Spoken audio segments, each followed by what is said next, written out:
why does someone not pray? I'm not talking about you, my dear son or my daughter. I'm not talking about you, but just let's ask the question, why does someone not pray? Well, there could be lots of answers, but Allah has His own answer to that question. It's a pretty scary answer. It's an answer I read in the beginning of this khutbah. He said, فَلَا صَدَّقَ وَلَا صَلَّى وَلَكِنْ كَذَّبَ وَتَوَلَّى. He didn't actually accept the truth, and nor did he pray. Allah says, He was talking about disbelievers, and He said two things. They didn't accept it. This person doesn't accept the truth, and he doesn't pray. Interesting. So, if you say, if he didn't accept the truth, I would expect him to say, La saddaqa wa la amana. Right? But he says, La salla. What that means is, something is missing in you accepting the truth about Allah. No, the child says, I believe in Allah, I'm Muslim. Yeah, you're Muslim here, you're Muslim in your head, but this truth isn't just for your head, this truth is also for your heart. Something is, you're not feeling how true this is yet. You're not feeling how serious this is yet. You don't realize what it is. Sometimes you know something, but you don't think about it. It's true. You know something, you don't think about it. And so, because that's missing, that's why it becomes easy for me to miss prayer sometimes and you to miss prayer sometimes. That will happen because our heart becomes a little distracted. And that truth of this deen, the truth of who Allah is, that truth goes in a shelf in the back of our mind and we get distracted and don't think about it. That's what Allah is saying. So, Allah doesn't need you to pray.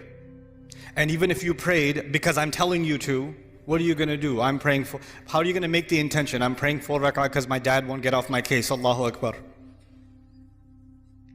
Allah even told us, the Prophet told us, actions have no value unless they have the right intentions. إِنَّمَا الْأَعْمَالُ بِالنِّيَّاتِ. Actions have no, so even if you did this action, but your intention was, I'm annoying, that's your intention, then it benefits me in no way and it will benefit you in no way. The only one that can benefit from your actual sincere prayer is you. Now, okay, fine. That's the answer to the question, why would someone not pray? 2 more things to talk to you about. One of them is, what's the purpose of praying? Like, what's the point? Because you might think the purpose of praying is so you don't burn in hell. The purpose of prayer is because if you don't pray, Allah is going to hate you. The purpose of prayer is if you don't pray, you're just going to get punished. Or you won't even be a Muslim anymore. The angels will curse you and all this negative stuff. Allah didn't mention those purposes. The purpose of prayer is not to get away from something negative. The purpose of prayer is to run towards something positive.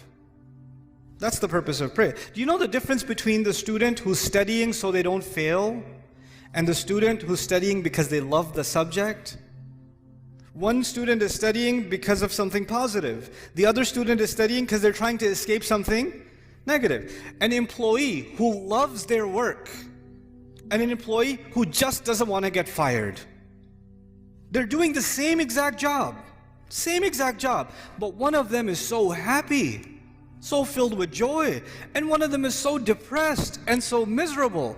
Why? Because one of them is doing this to escape something negative, and the other one is doing it to go towards something positive. Allah in the Quran, when He told me about the prayer and why we should pray, what's the point of the prayer? He said, He told Musa alayhi salam this when he met him. He said, أَقِمِ الصَّلَاةَ لِذِكْرِ. Is make sure you maintain the prayer so that you can remember me. Maintain the prayer so you can remember me. I told you already, my relationship with you is very limited. But your relationship with Allah started a long time before you even came in this world. And your relationship will continue with Him a long time after you even leave this world. And that relationship is worth remembering because every good thing that comes to you comes from that relationship. Some good things come because I'm your dad. Some good things, but all the good things that come to you only come to you because of that relationship. So if you want all the positive things to stay in your life, you must remember where all of the khair comes from. all of the ni'mah comes from, all of the rizq comes from, all of the guidance comes from. So Allah says the best way you can remember that is that you remember Allah by prayer. The best way to remember Allah is the prayer. أَقِمِ الصَّلَاةَ لِذِكْرِ. That's why you should pray. And finally, okay, that's why you should do it. But just because you're doing it for the right reasons, that's not Allah. Allah says that's not enough. There's some benefits too. There's some good things will come your way when you truly remember Allah. When you truly remember Allah the way He wants you to. And the way He wants you to is these prayers. If you can do this, Allah says, إِنَّ الصَّلَاةَ تَنْهَى عَنِ الْفَحْشَاءِ وَالْمُنْكَرِ. And even in this ayah, وَلَذِكْرُ اللَّهِ أَكْبَرُ. He says prayer has the benefit of stopping you from falling into things that are indecent. Because indecency is all around you, and I, son, cannot stop you from being exposed to it. Indecency is on your device, indecency is at your school, indecency is among your friends, indecency is at an Eid party when you're going to corner talking to your friends. Indecency will be everywhere. And every time you go towards indecency, your heart will get damaged. And Allah says, if you can maintain this prayer, it will prevent you from falling into indecency. And once you fall into indecency, then you become, like if you're breathing in pollution, at first you will cough, right? But if you stay long enough, you just get used to it. Well, indecency is like that. When you're taking it long enough, it's not that big of a deal anymore. You don't feel like protecting yourself from it anymore because your immune system has gotten corrupt, right? And then you're ready for even more toxic behavior, even worse things, wal munkar, even worse things that you can do. And this prayer will stop you from going down a negative path in your life. That's why you should pray. Now, these are the reasons you should pray, not because I'm telling you to pray. At the end of this whole journey, the decision is entirely yours. Because Allah might take me tomorrow. Allah might take me a year from now. And that relationship you and I have, even if we lived 100 years, we can't live longer than that. There's a time where this is going to end. But that relationship, if you really want to respect and honor that relationship, pray. That would be my advice to you. So this is just a small reminder and I'll come back to the parents now, a small reminder for myself and for all of us parents, that the children we've been